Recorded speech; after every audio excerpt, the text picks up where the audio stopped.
नमस्कार किसान भाइयों, स्वागत है आपका कार्यक्रम कृषि दर्शन के आज के अंक में। किसान भाइयों, जैसा कि हम सभी जानते हैं कि हमारे किसान भाई की शक्ति ही उसकी खेती होती है, हमारे किसान भाई की भक्ति भी उसकी खेती ही कहलाती है। और ऐसे देशभक्त किसान भाइयों को हमारा यह कार्यक्रम दिल से नमन करता है और साथ ही साथ ये वादा भी करता है कि हम आपके हर कृषि कार्य में आपका साथ निभाने के लिए आपके साथ साथ खड़े हैं, आपके पीछे, आपके हमसफर बनकर। तो चलिए आज के अंक के माध्यम से हम जानकारी लेते हैं कि बीज उत्पादन की उन्नत तकनीक क्या है, साथ ही साथ खरीफ फसलों में समसामयिक कार्य किस प्रकार से किए जाएं। इस विषय की जानकारी देंगे आपको हमारे आज के विशेषज्ञ। तो चलिए अंक की शुरुआत करते हैं।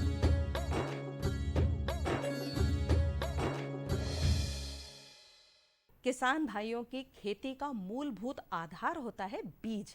बीज अगर उन्नत हो, बीज की पैदावार देने वाला हो, ढेर सारी उन्नत फसल देने वाला हो, तो इसमें कोई दो राय नहीं है कि किसान भाइयों के खेतों में पैदावार बहुत अच्छी प्राप्त होती है। और अगर ये उन्नत बीज आपके खेतों में ही उग जाए तो भाई क्या बात है, इससे एक पंथ दो काज हो जाएंगे। आपका एक और पैसा बचेगा, दूसरी ओर आपका उन्नत बीज आपके पास ही रहेगा। तो क्यों ना बीज उत्पादन की उन्नत तकनीक के विषय में विस्तार से जानकारी प्राप्त कर ली जाए। तो चलिए इस विषय को लेकर जानकारी दे रहे हैं हमारे विशेषज्ञ, जो कि है डॉक्टर एम यासीन। ये कृषि विशेषज्ञ हैं सीहोर महाविद्यालय से।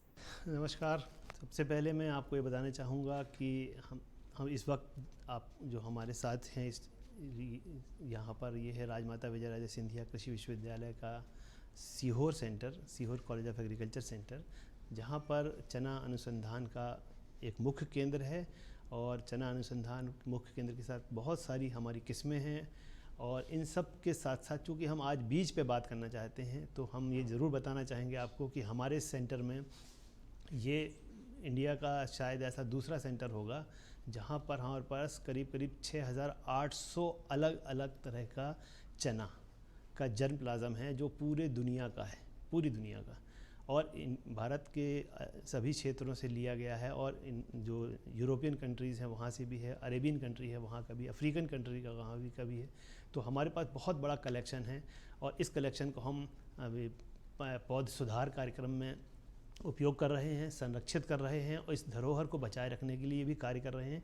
और इसके लिए हमारे पास एक काफ़ी मीडियम टर्म 5 साल तक हम उसको बगैर बोए रख सकते हैं, ऐसा भी इक्विपमेंट्स अवेलेबल हैं।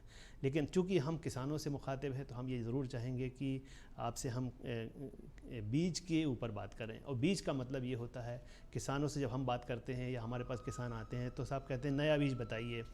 तो नया बीज एक ऐसा लगता है कि नया बीज का मतलब वो कहते हैं कि नई किस्म बताइए। तो बीज और किस्म दो अलग अलग बातें हैं। हर किस्म का बीज होता है, बीज नया होता है, पुराना होता है, न्यूक्लियस बीज होता है, ब्रीडर सीड आधार बीज होता है, और या प्रमाणित बीज होता है। तो हम किसानों पर प्रमाणित बीज की बात करते हैं। तो ये बीज जो होता है वो प्रमाणित होता है, जो किसानों के पास जाता है। इसके ऊपर जो किस्में हैं, आधार बीज या ब्रीडर सीड या न्यूक्लियस सीड, हम इस पर साइंटिफिक वर्क करते हैं और लोग जो बड़ी बड़ी कंपनीज हैं वो पैदा करती हैं इसको, इस तरह से काम है। लेकिन हम किसानों से बात करते हैं तो हम जाते हैं प्रमाणित बीज पे। और जब प्रमाणित बीज की हम बात करते हैं तो अक्सर हम किसी न किस किस्म की बात करते हैं। तो किस्म का बीज होना और उसका प्रमाणित होना, किसानों खेत 1 एकड़ में या 1 हेक्टेयर में जो बीज लगाते हैं, वो सबसे ज़्यादा हमने ऑब्ज़र्व किया है गड़बड़ी है। गड़बड़ी किस बात की है कि चने का दाने का 100 दाने का वज़न 20 ग्राम भी होता है, 20 ग्राम से कम भी होता है, 30 ग्राम भी है, 25 ग्राम भी है, 40 ग्राम भी है, 45 ग्राम भी है। इसका मतलब क्या हुआ साहब कि 20 ग्राम 100 दाने का वज़न है तो 20 ग्राम से 100 पौधे मिल जाएंगे हमको। जिसका 40 ग्राम है तो वो 40 ग्राम बीज लगाने से 100 पौधे मिलेंगे हमको। जिसका 50 ग्राम है तो 50 ग्राम पौधे से लगाने। इसका मतलब ये होगा सीड का जो साइज़ बढ़ता है तो सीड रेट बढ़ता है, सीड का साइज़ आकार उसका घटता है तो सीड रेट घटता है।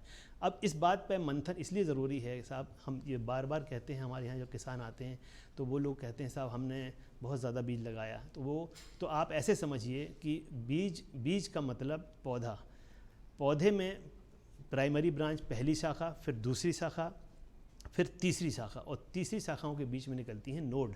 मतलब हर जगह नोड होती हैं जिसको हम बोलते हैं गठान। उस गठान के पास ही फूल आता है और उस फूल में ही फल लगता है। तो हमारा पूरे अगर उपज ज़्यादा चाहिए तो हमारा आइडिया क्या है? आइडिया ये है कि फूल ज़्यादा होने चाहिए। फूल कब ज़्यादा होंगे? जब सेकेंडरी ब्रांच होंगी, टर्सरी ब्रांच होंगी, और इसके जितनी शाखाएं ज़्यादा होंगी उतने ज़्यादा फूल आएंगे। जब ज़्यादा शाखाएं होंगी तो ज़्यादा फूल आएंगे, और ज़्यादा फूल आने का मतलब उसमें ज़्यादा फलियाँ लगेंगी। तो हमारा मुख्य उद्देश्य क्या होना चाहिए बीज लगाने में, बीज की दर में डिसाइड करने में, कि हमारे पास शाखाएं ज़्यादा निकलें। तो शाखाएं ज़्यादा निकलें, इसके लिए हमें क्या करना पड़ेगा? इसके लिए हमारा जो सबसे सजेशन है वो ये है कि अगर 100 दाने का वज़न 20 ग्राम से कम है या 20 ग्राम तक है, तो उसमें हमको 3.5 से 4 लाख पौधे 1 हेक्टेयर में चाहिए होते हैं। चने में 3.5 से 4 लाख। आप 6 लाख पौधे लगाएंगे आपका फ़ायदा नहीं होने वाला, 5 लगाएंगे आपको फ़ायदा नहीं होने वाला। हाँ, कम लगाएंगे तो नुकसान ज़रूर हो जाएगा। तो मैं ये कहूँगा कि आप 3.5 लाख पौधे का एवरेज मान के चलिए, 3.5 लाख पौधे आपको चाहिए। तो 20 ग्राम वाले अगर 100 दाने के वजन से, तो हम 80 किलो में से करीब करीब 4 लाख दाने दे देते हैं। 60,000 दाने उसमें अगर जर्मिनेट नहीं भी हुए या किसी तरह से मार खा गए तो भी मैं हमको 3.25 लाख 3.5 लाख पौधे मिल जाएंगे। फिर तीसरी बात आती है कि आप जब चना आपने बीज अच्छा ले लिया, चने के मकदार आपने क्वांटिटी डिसाइड कर ली, और जब डिसाइड कर ली तो एक जगह कंजूसी मत करिए, वो ये है कि सीड ट्रीटमेंट करिए। सीड ट्रीटमेंट क्या होता है? जितनी भी बीज की ऊपरी सतह पे फंगल डिसीज़ होती हैं, फफूंद वाली बीमारियां होती हैं, या बैक्टीरिया या जो भी कुछ बीमारियां होंगी, उनको मारना, और आने वाले जो सीडलिंग होता है, जो पौधे निकलता है, उसको बचाना। इसके लिए हमें सीड ट्रीटमेंट करना पड़ता है। तो सीड ट्रीटमेंट करने से हमको फ़ायदा क्या हो जाएगा कि आने वाली बीमारियां बच जाएंगी। मतलब जो हम 1.5 लाख 50,000 25,000 10,000 पौधे भी अगर सीड मर गए तो हमारा नुकसान हो गया, तो हमें उसको बचाना है। तो उसमें थोड़ा सा तो खर्च है। थोड़ा सा खर्च क्या है? सीड ट्रीटमेंट करिए। सीड ट्रीटमेंट किससे करना है? सीड ट्रीटमेंट करना है आपको कार्बेंडाजिम से। कार्बेंडाजिम हार्डली बहुत सस्ता मिलता है, बहुत महंगा भी नहीं। 2 ग्राम 1 किलो पे लगना है। आपके पास 50 किलो है तो 100 ग्राम काफ़ी है। उसको आप सीड ट्रीटमेंट कर दीजिए पहले, सबसे पहले। सीड ट्रीटमेंट मतलब हमें बीमारी से सफाई करना, उसकी सरफेस को हटाना। एक तो बात ये हो गई, बीमारी से हटाने के लिए सीड ट्रीटमेंट ज़रूरी है। फिर दूसरा जो मैटर अक्सर कंफ्यूज करते हैं लोग, वो होता है राइजोबियम और पीएसबी का ट्रीटमेंट एक साथ मिला के कर देते हैं। तो एक साथ मत करिए, मेरा ओपिनियन ये है, और साफ है ये बात, कि सीड ट्रीटमेंट एक एस्पेक्ट है, एक दिन पहले भी कर सकते हैं, 2 दिन पहले भी कर सकते हैं। लेकिन राइजोबियम का जो ट्रीटमेंट होता है, उस ट्रीटमेंट को आप बोने के पहले करिए। हद से 2 घंटे 4 घंटे 6 घंटे पहले कर लीजिए। तो राइजोबियम में पीएसबी फॉस्फोरस सॉल्युबलाइजिंग बैक्टीरिया जो होता है, उसमें पीएसबी 2 ग्राम और राइजोबियम 2 ग्राम, मतलब आप 4 ग्राम पर किलो के हिसाब से इसको ट्रीट कर दीजिए। और ट्रीट करने के बाद थोड़ा सा सूख जाए, उसके बाद आप उसको बो दीजिए। तो राइजोबियम का उपयोग यहाँ पर ये होता है कि जो गठानें बनती हैं चने की जड़ों में, जितनी फास्ट बन जाएंगी, जितनी जल्दी बैक्टीरिया उसमें आ जाएगा, उसमें जितने जल्दी राइजोबियम आ जाएगा, जो गठानें बनने लगेंगी, तो राइजोबियम आने से क्या होगा? नाइट्रोजन फिक्सेशन बढ़ेगा। नाइट्रोजन फिक्सेशन से बढ़ने से प्रोटीन में बनने वाला एंजाइम बढ़ेगा, और प्रोटीन, चने में क्या होता है? प्रोटीन ज़्यादा होती है। तो प्रोटीन को बढ़ावा देने के लिए हमको राइजोबियम में डालने से हमारा थोड़े से खर्चे से गठानें ज़्यादा बनेंगी, उसकी पौधा बहुत अच्छा होगा, और हर तरह से राइजोबियम से नाइट्रोजन ज़्यादा होगी, प्रोटीन ज़्यादा होगा। तो एक ट्रीटमेंट आप ज़रूर करिए, सीड ट्रीटमेंट करें, साथ ही साथ उसके बाद राइजोबियम का ट्रीटमेंट करें। अब ये 2 बातें आप कर लें तो आपकी बहुत हद तक मतलब प्रॉब्लम खेत की सॉल्व हो जाएगी। फिर आता है मैटर कि आप अगर किसानों के पास बीज मिल रहा है, ओके, किसी भी संस्था से ले लें, बीज निगम से लें, इनसे लें, उनसे लें, और अगर वो नहीं मिल रहा है तो जो आपके पास बीज है, आपका अपना बीज है, उसकी सफाई करें बहुत अच्छे से। और सफाई करने के बाद मेरा ओपिनियन उसमें ये होता है कि आप 100 दाने लीजिए और थोड़ा सा 2 घंटे 3 घंटे पानी में डाल दीजिए, उस कपड़े में लपेट दीजिए या ज़मीन में डाल दीजिए। 2 दिन 3 दिन के बाद आप देखेंगे जितना अंकुरित हो गया। मतलब आप स्वयं परीक्षण कर लें, अगर 85 दाने से ऊपर अंकुरित हो रहे हैं खेत में, बिल्कुल सही है वो, उसके पॉपुलेशन कम नहीं होगी, संख्या कम नहीं होगी। 85 दाने से कम हो रहे हैं तो थोड़ा सा दाना बढ़ा दीजिए। तो मेरा अपने जो आपकी सोच है, अगर आप बीज ला रहे हैं बहुत अच्छी बात है, अगर बीज नहीं मिल रहा है तो आप अपने बीज की छटाई करें, 100 दाने या और 200 दाने लेके उसको 2 बार में अंकुरित करके देख लें। 85 दाने, 100 में से 85 मतलब 85%। हाँ, 90 दाने बहुत अच्छी बात है। तो हम ये चाहेंगे कि आप अपना अंकुरण खुद करके देख लें। फिर आ रहा है मैटर, उसमें से जो बीज हम प्रमाणित बीज खरीदते हैं या प्रमाणित बीज जहाँ से भी लेते हैं, तो उसमें तो होता यही है कि कटे बेटे बीज ना हो, दूसरी क्रॉप के बीज ना हो, दूसरी वैरायटी के बीज ना हो। तो ये भी आप देख लीजिए, आप हटा दीजिए, थोड़ी सी छनाई कर दीजिए, तो इस तरह से आप अपना बीज बना सकते हैं, अपने बीज को उपयोग कर सकते हैं। लेकिन इसके साथ अगर अपने अगले साल आपको तैयारी करना है नेक्स्ट ईयर के लिए भी, तो हम ये चाहेंगे कि आप अभी से अभी सोच लीजिए, अच्छे से अच्छा बीज थोड़ा थोड़ा ले आइए, 1-1 किलो 2-2 किलो नई नई वैरायटी का बीज ले आइए और अपने यहाँ पर उसको लगा लीजिए, ताकि आपकी अगले साल की समस्या देखने में भी हो जाएगी सल पूर्ति, और साथ ही साथ अगले साल जो नेक्स्ट ईयर हमको ज़रूरत पड़ेगी तो हमारे पास बीज, फिर नया बीज मिल जाएगा और हमारे पास अच्छा बीज बनेगा, क्योंकि आप उसकी रोगिंग करेंगे, उसकी छटाई करेंगे। तो हम ये ज़रूर चाहेंगे कि आप अपना बीज बनाएं भी और बीज बांटें भी और बीज से पैसा भी कमाएं। किसान भाइयों, हमारा कार्यक्रम जारी रहेगा, लेकिन अभी रुकते हैं एक छोटे से ब्रेक के लिए। अरे सुन तो। मुझे क्या सुनाना चाहते हो? जो सुनाओ मेरी सौतन को। किसको? अरे वही तुम्हारा मोबाइल फोन जिससे सुबह शाम दिन रात चिपके रहते थे और कहते थे किसान कॉल सेंटर से बातें हो रही हैं। अच्छा ये बात है। हाँ, क्यों? क्या हुआ? अब बात नहीं होती क्या? अब तो झट से बात हो जाती है। संबंधी समस्याओं का अपनी भाषा में तुरंत हल पाने के लिए पूरे भारत में किसी भी फोन से हेल्पलाइन नंबर पर संपर्क करें। किसानों का दोस्त किसान कॉल सेंटर।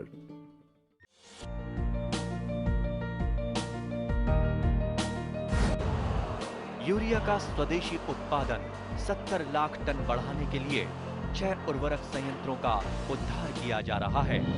FCIL के गोरखपुर, सिंदरी, तलचर और रामागुंडम संयंत्र, HFCL की बरौनी इकाई और BVFCL की नामरू फोर्थ। सोने पर सुहागा ये है कि देश में अब बनेगा सिर्फ नीम लेपित यूरिया, क्योंकि इससे होगा किसानों का फायदा ही फायदा। अनाज का उत्पादन 10% तक बढ़ेगा। बढ़ेगी 10 से 15% नाइट्रोजन क्षमता।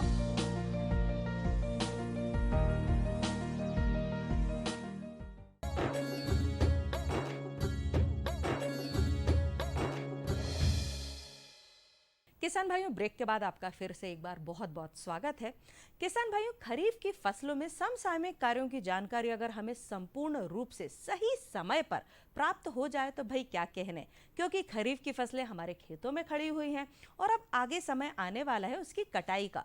तो कौन कौन से समसामयिक कार्य किए जाए जिससे कि हमारी जो फसल है वो भरपूर तो प्राप्त हो ही साथ हमारे खेतों में जो फसल खड़ी है वो किस प्रकार से हमें अच्छा उत्पादन देने के बाद में अच्छा लाभ भी दे। इस सभी विषयों की जानकारी देंगे आज के अंक में कि खरीफ फसलों में समसामयिक कार्य किस प्रकार से किए जाएं। जानकारी दे रहे हैं डॉक्टर HD वर्मा, ये वरिष्ठ कृषि वैज्ञानिक है, कृषि महाविद्यालय सीहोर से। नमस्कार किसान भाइयों, खरीफ फसलों में सामयिक देखभाल की कड़ी में आज हम ये चर्चा करेंगे कि इस समय कौन कौन सी ऐसी गतिविधियां हैं, कौन से कार्य हैं जो हमें आवश्यक रूप से करने हैं, और हमारे रबी फसलों की बुआई का समय भी आ रहा है, उसके बारे में भी हम चर्चा करेंगे। खरीफ फसलों के बारे में मुख्य रूप से जो हमारे यहाँ जैसे सोयाबीन की फसल होती है, इस समय सोयाबीन की फसल जो जल्दी पकने वाली जातियाँ हैं जैसे JS 9560, JS 2034, ये जल्दी पकने वाली जातियाँ जिनकी बोनी जून में हो गई थी, पहले जब बारिश आई थी उस समय, वो लगभग पक के तैयार हो गई हैं और कटने की स्थिति में आ गई हैं। उसके अलावा जो बाद में जुलाई में जिनकी बोनी हुई है, उस स्थिति में जो जातियां हैं उनमें अभी फलियों में दाना भराव की स्थिति है। तो इस तरह से समग्र रूप से सोयाबीन की फसल की स्थिति है। और सोयाबीन में मुख्य रूप से अभी हमें ये ध्यान रखना है कि एक तो अभी आखिरी समय में जो हमारी फलियों में दाने बन रहे हैं उस समय कीट प्रकोप और बीमारियां ना हों, तो फसल अच्छी होगी। और चूँकि अभी बारिश भी रुक रुक कर कहीं कहीं गिर रही है, इस वजह से भी दाना का अच्छा आकार होगा और जो अच्छी फसल है जिसमें नुकसान पहले नहीं हो पाया है उसमें उत्पादन अच्छा होगा। इसके लिए आवश्यक है कि जब कहीं अगर फलियों में धब्बे दिखाई दें तो उसमें ज़रूर टेबुकोनाजोल और सल्फ़र इनका छिड़काव कर दें, जिससे कि ये जो फलियों में धब्बे की स्थिति है, इसका जो रोग है वो नियंत्रित हो जाएगा और आपके उत्पादन पर कोई विपरीत असर नहीं पड़ेगा। और इसके बाद में अगर आवश्यक हो तो इसको 15 दिन के बाद, या जो देर की फसल है उसमें केवल 7 दिन के बाद इसको दोहरा भी सकते हैं। किसान भाइयों, इसके अलावा सोयाबीन में कीट का नियंत्रण करना भी अनिवार्य है। बहुत तरह की इल्लियाँ, भूरी, सेमी लूपर जो कुबड़ निकाल के चलती हैं, इस तरह की बहुत सारी इल्लियाँ प्रकोप करती हैं, अभी भी कहीं कहीं देखी जा रही हैं, जो फलियों को दाने खाकर भी नुकसान कर रही हैं। तो इसके लिए बीटा साइलोथ्रिन और इमिडाक्लोप्रिड ये मिश्रित कीटनाशक आता है, इससे ये बहुत अच्छी तरह से नियंत्रित होते हैं, इनका उपयोग कर सकते हैं। और इसके लिए करीब 500 से 600 लीटर पानी प्रति हेक्टेयर छिड़काव के लिए आवश्यकता होगी। और इसके साथ में इस अवस्था में जो अभी हमारे आपके खेतों में सोयाबीन की फसल है, उसमें गर्डल बीटल की भी, जिसको आप रिंग कटर के नाम से भी इस कीड़े को आप जानते हैं, इसका भी प्रकोप कहीं कहीं देखने में आया है। अगर आपके खेतों में ये दिखाई दे रहा है तो इसके नियंत्रण के लिए भी ट्राइजोफॉस 800 मिलीमीटर प्रति हेक्टेयर के हिसाब से इसका छिड़काव करेंगे तो इसका भी नियंत्रण हो जाएगा। किसान भाइयों, इसके अलावा अरहर की फसल भी आपकी खेतों में है। अरहर की फसल में इस समय कुछ इल्लियों का प्रकोप होता है, उनको भी नियंत्रित करने की ज़रूरत है। इसके लिए हम सामान्यतः जो कीटनाशक उपयोग करते हैं उनमें हम क्विनाल्फास या प्रोफेनोफॉस ये कीटनाशक भी उपयोग करके इसको 600 से 800 मिलीलीटर प्रति हेक्टेयर के हिसाब से इसका छिड़काव कर सकते हैं। इसके साथ ही किसान भाइयों, हमें नियमित रूप से अपने खेतों का, फसलों का निरीक्षण करना चाहिए, जिसमें अगर कहीं कोई नया कीट प्रकोप कर रहा है या कहीं की बीमारी की शुरुआत हुई है तो उस अवस्था में हम उसका बचाव कर सकें।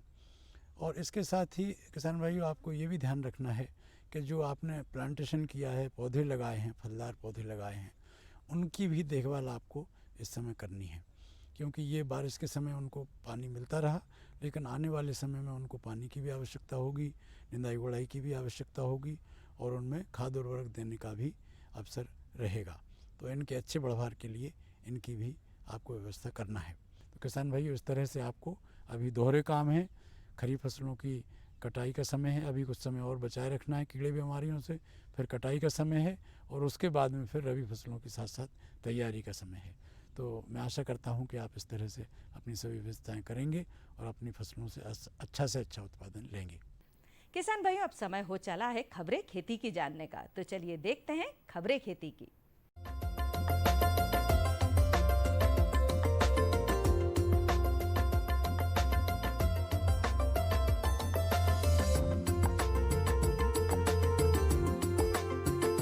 नमस्कार किसान भाइयों, खबरें खेती में आपका स्वागत है। एक नज़र डालते हैं कृषि की खास खबरों पर। रबी सीजन के लिए केंद्र से राज्यों को पूरी मदद, ग्रामीण भारत को आत्मनिर्भर बनाएगी स्वामित्व योजना। मंडियों में अवैध व्यापार पर नियंत्रण की तैयारी, रबी में सरसों की खेती, मटर से कमाएं लाभ। और अब खबरें विस्तार से। रबी अभियान 2021-22 के लिए राष्ट्रीय कृषि सम्मेलन का आयोजन केंद्रीय कृषि मंत्री श्री नरेंद्र सिंह तोमर की अध्यक्षता में हुआ। श्री तोमर ने कहा कि रबी सीजन के लिए केंद्र सरकार से राज्यों को पूरी मदद की जा रही है। उन्होंने कृषि के समग्र विकास के लिए राज्यों से कृषि विज्ञान केंद्रों से मिलकर लक्ष्य तय करने का अनुरोध किया। कृषि मंत्री ने कहा कि देश में खरीफ सीजन बेहतर रहा है। रबी सीजन की दृष्टि से राज्यों की अपेक्षाओं को केंद्र सरकार पूरा कर रही है। कृषि क्षेत्र में कई चुनौतियां हैं जिन पर परस्पर सहयोग से विजय प्राप्त करते हुए हम लक्ष्य की ओर आगे बढ़ सकेंगे। उन्होंने खेती में पानी, बिजली व रासायनिक उर्वरकों की खपत कम करने के लिए राज्यों से प्रयत्न करने का आग्रह करते हुए कहा कि इससे खेतों व किसानों के साथ देश को भी फायदा होगा।